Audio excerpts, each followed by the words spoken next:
Mas Burhan baru saja bicara soal kalau kita sudah salah memilih pemimpin atau kelas menengah tenang-tenang saja dan tidak turun, ya kita harus menerima kenyataan pemimpin kita 5 tahun yang akan datang. Katakanlah Anda bilang ini neraka. Kan selalu ada harapan. Kalau kita memilih, itu berarti kita akan memilih pemimpin yang lebih baik dari sebelumnya, bukan? Ya, jadi inti demokrasi cuma dua. Satu adalah partisipasi, bukan mobilisasi. Yang kedua adalah persaingan atau kompetisi. Itu inti demokrasi yang paling dasar.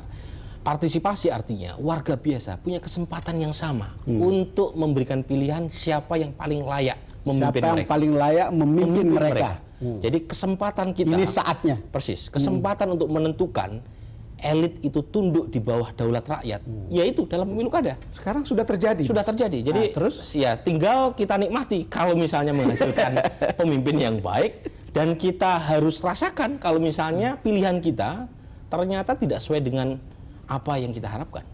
Nah, yang kedua tentu persaingan. Persaingan pada level elit. Bagaimanapun pemilu kada yang sehat jika memberikan unsur persaingan yang kuat.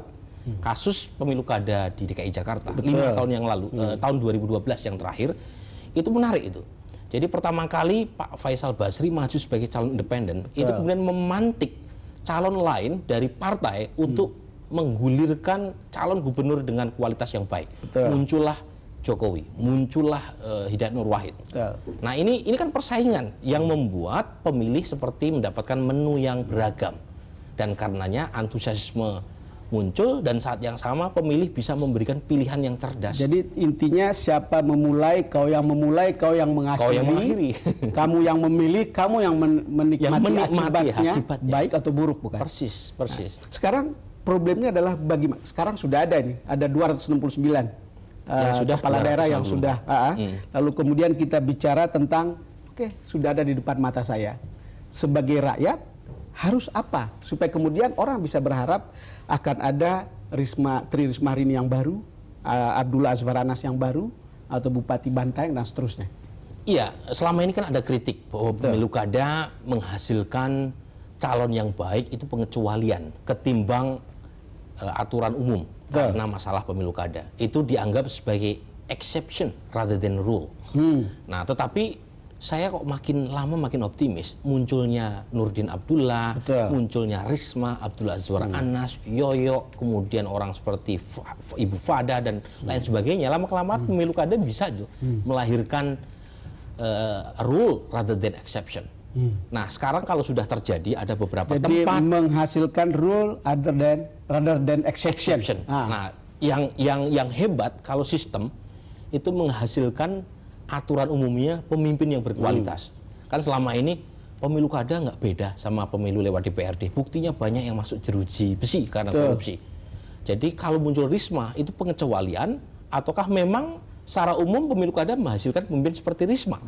Tapi kalau kita lihat data belakangan, misalnya Kompas kemarin memberitakan, kita boleh kok optimis bahwa masyarakat tidak sebodoh yang dikira oleh banyak orang. Mereka juga tahu bagaimana memberikan reward kepada yang berhak dan punishment kepada mereka yang tidak bisa perform. Nah, kalau misalnya sudah ada yang terlanjur, Ratu Tatu misalnya masih unggul di Serang, Airin masih unggul di Tangsel, ada juga pemimpin yang terkena kasus korupsi maupun politik dinasti, that's fine. Sekarang kita kawal selama 5 tahun jangan sampai kenyataan buruk yang terjadi sebelumnya bisa terulang. Saya pernah mengundang Ibu Risma di sini. Ya. Lalu produser saya membuat judul andai kata ada 1000 Risma. Selesai. Ketika pilkada kemarin, saya berharap andai kata pilkada ini menghasilkan 50 Risma. Kalau Anda seberapa optimisnya untuk menghasilkan orang-orang seperti ini? Saya untuk optimisme dari level 1 sampai 10, 10 artinya sangat optimis, saya 7. Saya kasih angka skala 7. Jadi saya cukup optimis, tapi bukan berarti gitu ya kita menutup mata dari kelemahan produk pemilu kada. Tapi secara pelan tapi pasti kita tahu kelemahan itu mulai ditambal. Misalnya soal ongkos politik yang mahal dan membuka peluang buat para bandar untuk masuk, itu kan sudah ditutup melalui pintu pembatasan kampanye dan pembatasan sosialisasi. Jadi ongkos hutang budi politik dan harus dibayar melalui project itu makin lama makin kali berkurang. ini sudah menipis toh. Meskipun ada cost-nya tadi, Betul. trade off-nya adalah sosialisasi jadi berkurang. Dalam sistem pemilihan secara langsung, logika intelektual, logika integritas dan kapasitas tidak selalu berbanding lurus dengan logika pasar elektoral.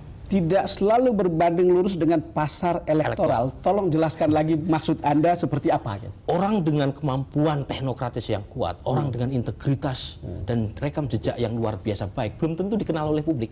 Belum tentu dikenal oleh publik. Benar. Dalam pemilu kada, suara orang yang punya integritas Belum tentu dikenal dan belum tentu dipilih, bukan? belum tentu dipilih karena syarat yang paling mendasar dalam ilmu voting behavior yang saya pelajari itu simple. Orang nggak mungkin memilih kalau nggak mengenal. Betul. Orang dengan integritas yang baik biasanya tidak cukup punya uang. Tetapi kalau orang sudah mengenal ini korup, mestinya say no tuh. Seharusnya, tetapi masalahnya kan orang nggak cukup tahu bahwa dia korup. Yang tahu informasi terkait dengan korup tidaknya seseorang calon dengan rekam jejak yang buruk biasanya kelas menengah atas. Nah mereka ini yang relatif absen gitu ya dalam perhelatan di hari hanya. Gitu. Output dari pilkada ini apakah benar cermin dari situasi sosial, intelektualiti dan kultur masyarakatnya sendiri? Iya, jadi ini adalah hasil akhir yang dibentuk oleh masyarakatnya sendiri. Jadi masyarakatlah yang membentuk pemimpinnya. Jadi kalau dalam demokrasi partisipatoris, produk akhir itu adalah refleksi dari pemilihnya. Jadi intinya adalah kalau pengen yang baik, masyarakatlah yang bergerak. Bikinlah civil society, bikinlah kelompok pemberdaya untuk memberikan pendidikan pemilih kepada warga bahwa inilah pilihan kalau kita memilih calon yang buruk. Jadi memang bukan pekerjaan yang gampang untuk berdemokrasi. Memang kadang-kadang begini Mas Burhan, kita ke lapangan, kita tahu rekam jejak seseorang, tapi kok yang terpilih adalah orang yang kita pikir mestinya bukan begitu. Betul. Kalau istilahnya ini satu kutipan dari salah satu khalifah Ali bin Abi Thalib. Dia mengatakan kejahatan yang terorganisir akan mengalahkan kebajikan yang tidak terorganisir. Jadi biasanya para mafia itu pintar untuk berorganisasi, untuk menjalin koordinasi dan kerjasama. Dan akibatnya mafia itu mengalahkan inisiasi kekuatan orang-orang baik di banyak tempat.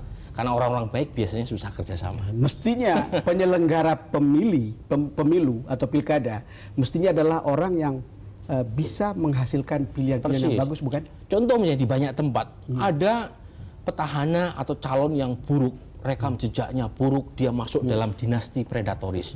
Semua partai dia beli. Betul. Dan akibatnya cara untuk memunculkan calon yang baik melalui partai politik tertutup. Nah sebenarnya dalam undang-undang kita akan diberikan peluang melalui calon independen. Mas Burhan, kita jeda lagi. Pemirsa, kita akan segera kembali.